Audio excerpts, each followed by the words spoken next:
All right, so today I'm just going to show you a couple of things I do with some shredded chicken that I make from time to time. You can do a tostada or a burrito bowl, which is what I'll show you today. But you can actually just take this chicken and also make quesadillas, enchiladas, anything else that you want later in the week. So we're going to take 6 to 8 pounds of chicken. You're going to salt the chicken heavily, mainly because all the liquids I'm adding don't really have much salt on them.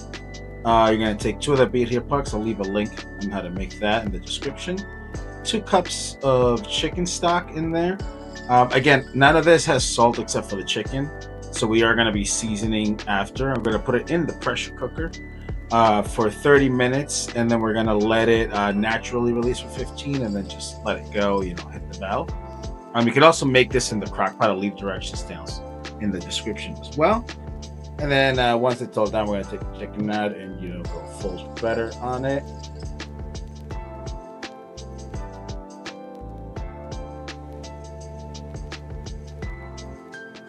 And once it's all shredded, we're gonna add it back to the cooking liquid.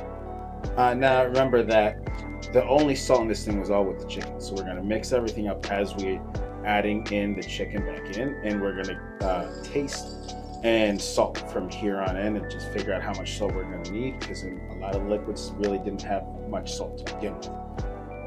And then once we're satisfied with the amount of salt that is in there, we're just going to close the lid back up and just put it to the side and work on our next thing. So for the beans, we're going to take 3 cloves of garlic and toast them until you start seeing brown marks on them. Throw in the fat in there. And as you see, like all of them are nice and soft and they got a little bit of char on them, which is what we want.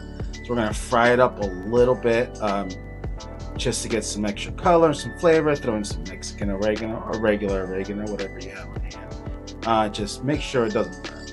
I like to add some homemade salsa to it as well too. Or you could just go ahead and skip this and go straight into just adding the beans in there. Once you add the beans out, I don't drain them. I use the liquid as well, just because I wanted to taste more like beans. We're going to start mashing them once we mix everything together.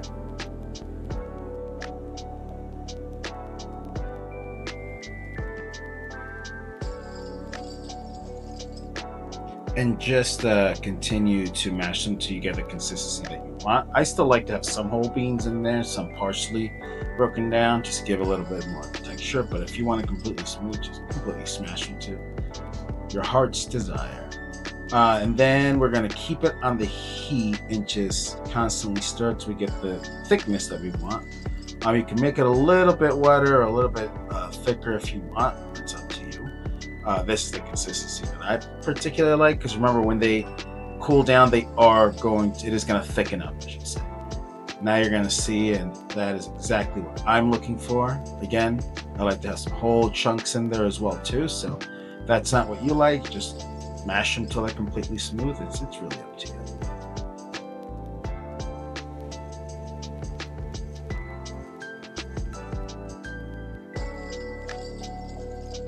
And now we're gonna put it all together and make a tostada. So I got a store-bought one, just as how you feel like making one from scratch, especially if it's literally just me. That's not something I'm typically gonna do. I'm just gonna buy it from the store, so most people do anyways.